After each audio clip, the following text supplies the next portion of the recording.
Right.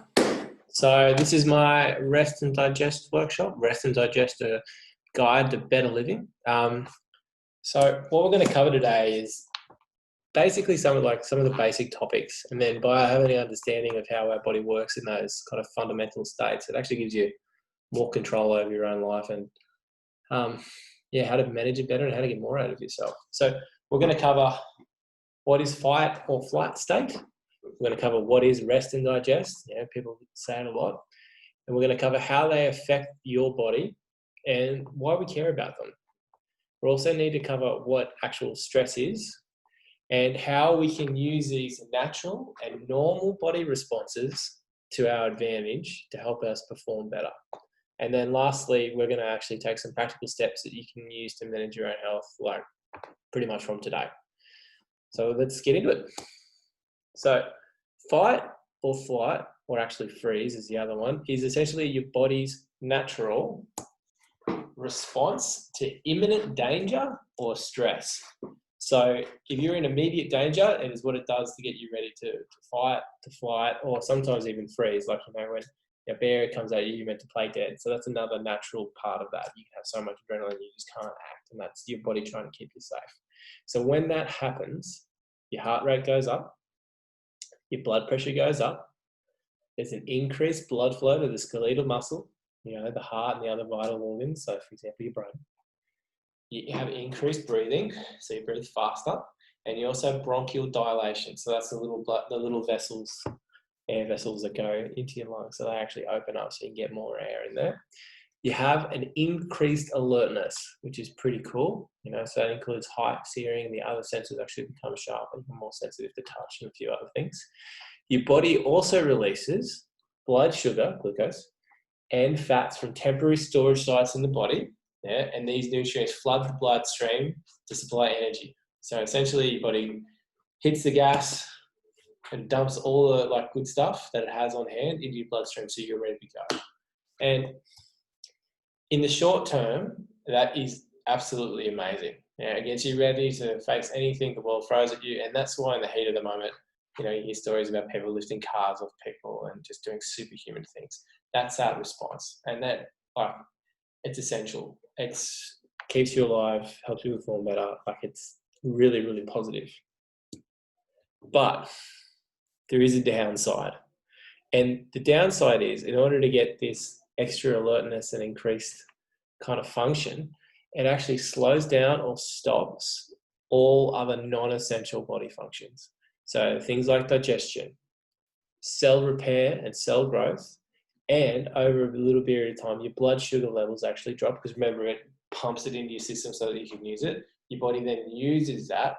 So then after it's gone, you've gone through that spike of adrenaline, your body then craves sugary and fatty food. So it tries to put that back into the system. We'll cover that a little bit more later, but that's why if you're really stressed, you really want to smash the chocolate or go for a hamburger. And essentially your body, instead of trying to use it, then tries to store it, and you can get into this kind of weight gain cycle. So how does it affect you long term? So I just took this straight from the Harvard website. I figured they'd probably say it better than me. Research suggests that chronic stress contributes to high blood pressure, promotes the formation of cloggy artery deposits. It causes brain changes that may contribute to anxiety, depression, and addiction. And more preliminary research suggests that chronic stress may contribute to obesity, both through direct mechanisms. So like I said, it causes you to eat more. And indirectly, it actually decreases sleep and exercise. And I've got the source there for you guys if you want to look that up yourself. As part of that, you'll also have a decreased amount of healing time, because you're not going to have as much sleep, and you're going to have increased inflammation and brain fog, poor memory.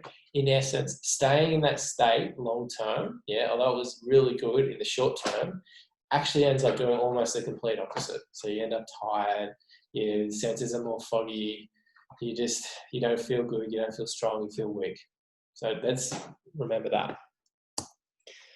So what's rest and digest? So rest and digest is essentially polar opposite, or the balancing factor, or in Chinese medicine would say the yin to the yang, of fight or flight. So it does the opposite. So your heart rate decreases, your blood pressure decreases, your breathing rate lowers, and your digestion increases, your cell repair and growth increase, you feel relaxed, you're able to sleep, all the good stuff. Now, you can't be in one and the other at the same time. They operate almost on like a seesaw action. So increase rest and digest, cortisol and adrenaline, your stress hormones go down, you feel good, tired, relaxed, sleepy. And you need to have good downtime so that eventually you can actually have that spike as well. But we need to just get a little bit more information first of all. So what's stress then? Scientific definition, and this is kind of handy to know, is that it's a psychological and biological or environmental or physical pressures that elicit a response from an organism. So that just means something happens, could be that causes you to do something. That could mean like it's cold, that's a stress. You have to get up early because your job, that's a stress. You're in a physical fight with someone, that's a stress. Even if you're going out and having lots of fun, yeah, that's considered a stress. So it's any kind of load in the system that's not putting, like causing you to do something or causes a response out of your body. So that's extremely different to how we use it in everyday language. So when we talk about stress, we kind of like imply that it's negative, yeah, and that we're not coping with it. But in reality, like a stress or a stressor is just any load in the system. And you can be putting your body under stress, having the best time of your life for 2 weeks, like not getting enough sleep, not eating the right amount, things like that. And then the wheels can start to fall off. You can start to go into that kind of long-term stress. So just acknowledging the fact that stress has nothing to do with how you feel about it, but it's just the actual physical things that are going on, or environmental or biological, or even from the environment that cause a reaction from you. So you could be feeling good about it, but still putting your body under a lot of stress. Now, this brings us to the next kind of story, which kind of illustrates the point and then kind of intertwines all that kind of knowledge. So it's a story of two woodcutters. There was two woodcutters. The first woodcutter worked hard all day, yeah, never stopped, didn't take a break, never sharpened his axe. Yeah. As he went on, his blade became duller and duller, which meant that he had to work harder and harder just to get the same result, cutting down the same amount of trees. Over time, he became more and more tired, and at the end of the day, both he and his axe were worn out and useless. Yeah. The second woodcutter was a little bit more savvy. Whenever his blade got dull, he stopped to sharpen the axe and recovered his body. By the end of the day, both he and the axe were still cutting at the same rate. So who do you think was happier at the end of the day, and who do you think also cut more trees and was able to continue performing at that rate? So it's obviously the second woodcutter. So that story illustrates what happens if we just stay in that fight or flight state. So if we stay in that excited state, we'll keep going at the same, pushing, but then the wheels start to fall off, getting less and less, kind of what they call diminishing returns, less and less results until eventually you crash and you have like a burnout. The other one, if you acknowledge that you need to have that downtime, you need that rest and digest state, actually you can still have those peaks of performance and then start to come down and relax and then come back up, and you'll actually be able to sustain that for longer. So those, you've seen those Whoop watches that actually measure your recovery. So that's what they're measuring. They're measuring your body's heart rate variability, so its ability to actually calm down and rest. And then when it's rest, be able to go spike back into that kind of like fight or flight state and perform better. So that's really kind of illustrates that point for me. So how can we use this to our advantage? So first of all, there's nothing wrong with stress. It's actually really good. Helps us perform, heightens our senses, and it helps us get the most out of us. But we need to acknowledge that there's something wrong, or it can go wrong, if we stay in a state of constant fight or flight. So we need to acknowledge that getting that rest time is just as important and essentially makes us be able to do more in the future. So what can we do about it? The first thing that we can do is actually, this is a really great TED talk about making stress your friend. And that is what the first kind of section we've been kind of talking about. It's really, I would suggest everyone kind of watch it later. But just by changing your viewpoint of stress. So once again, we spent the whole first little bit of this kind of acknowledging what the scientific term is for it, and that is actually good for us and it helps us perform. By simply, and they've done some studies and they talk about it on that little TED talk, it actually, by acknowledging that, it actually decreases some of those negative effects that stress has on you. Your body will actually release different hormones and have a different kind of like physiological response to it. And at the end, by having like, oh, that was really good, I'm really glad my body performed, it'll actually encourage you to seek out others and have better connection with your loved ones. So by just changing your mindset, simply like that was an intense day, I'm really glad my adrenaline kicked in and got me through that, and I'm through that now. You'll actually end up offsetting some of the negative effects of, like, you know, the cortisol and adrenaline flooding through your system, and actually help improve your overall health in the long term.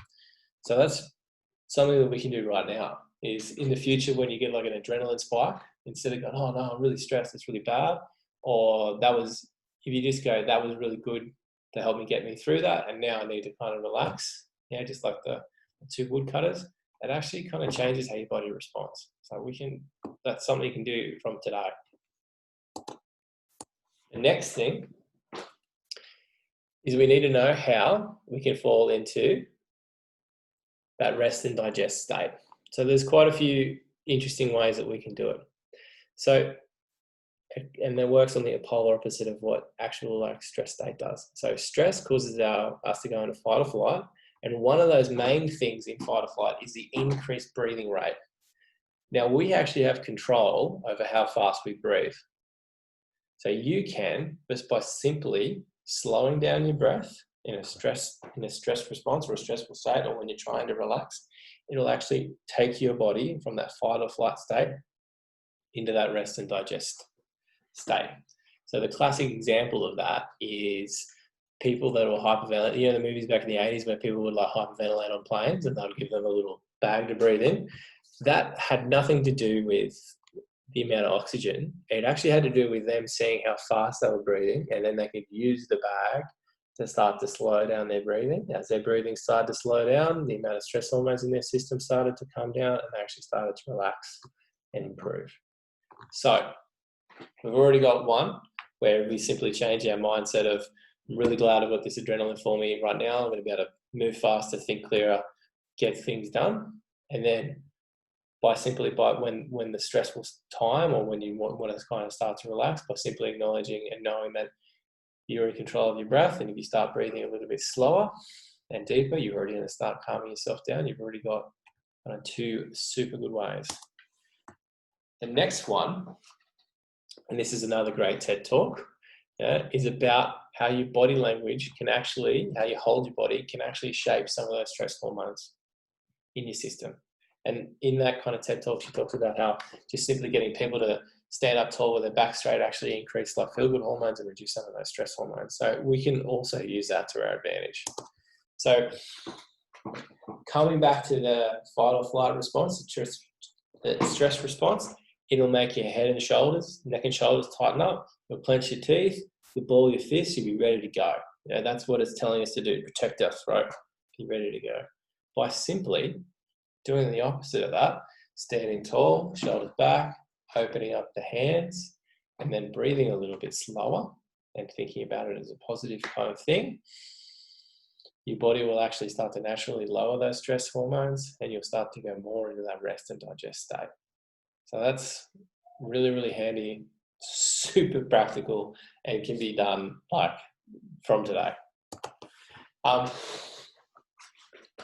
The other thing that we talked about earlier that the stress response does, so the fight or flight or freeze does, is it actually slows down digestion.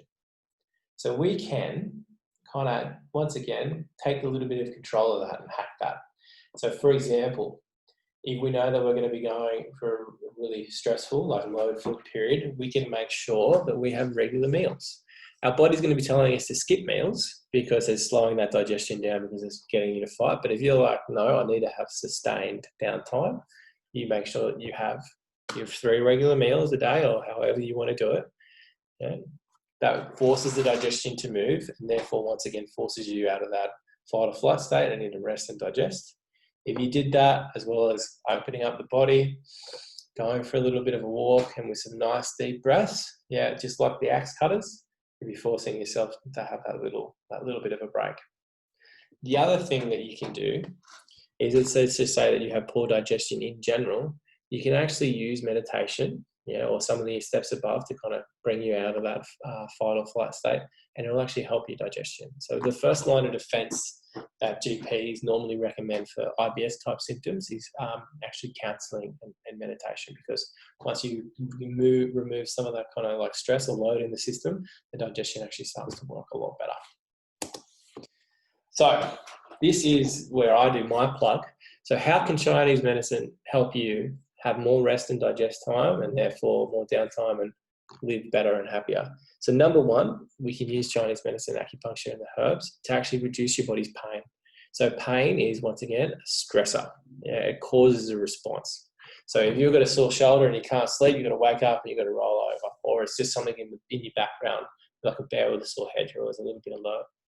We can use it to relax the mind. Coming back to, like, if your mind is racing or you've been constantly thinking about things, like it can be a psychological stressor, and then elicit a response from your body. We can use the acupuncture and the herbs, for that matter, to calm you down, help you feel a bit better. Same with the slow breathing. So we can relax all the muscles around the chest. We can relax the diaphragm, help you breathe a little bit slower. And of course, we've got herbs and acupuncture that actually help improve the digestion and improve your body's strength of peristalsis, which is a regular movement of your intestines as it moves kind of the food through there. So by doing all of them,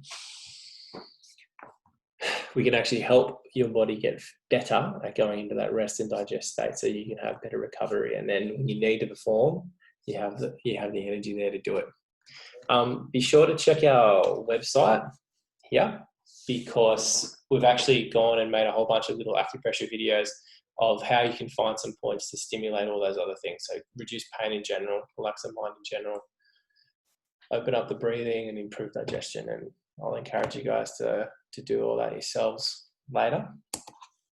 So in summary, today, if you take one thing from it, it's that if you actually, just by simply change your mindset to see the stress response as a positive thing, that your body's doing you a favor, like it's really getting you ready so that you can win and survive, it actually becomes more beneficial to us. And it has a whole bunch of other little systems that it tacks onto the end to help kind of like down regulate itself after. But I would suggest watching that YouTube video, that TED Talk. It's going to explain a lot better than I will. 2, if you are in a busy period, you need to acknowledge that just by simply taking some breaks, and then using those breathing tricks and like stance tricks to help your body go into that rest and digest, you'll actually be able to perform longer and feel better in general, just like the second axe cutter. And then finally, we just talked about those simple tools. So if you can control your breathing, your digestion, and your body, like your different stances, you can actually control some of those body responses. So, for example, if before here, doing this, I was feeling a little bit nervous, had a couple of deep breaths, sat with my shoulders back, made sure I had some lunch before I started, so it helped my body kind of go into that rest and digest state, and kind of like keep the adrenaline at a nice low. All right, that's it. Thanks for today.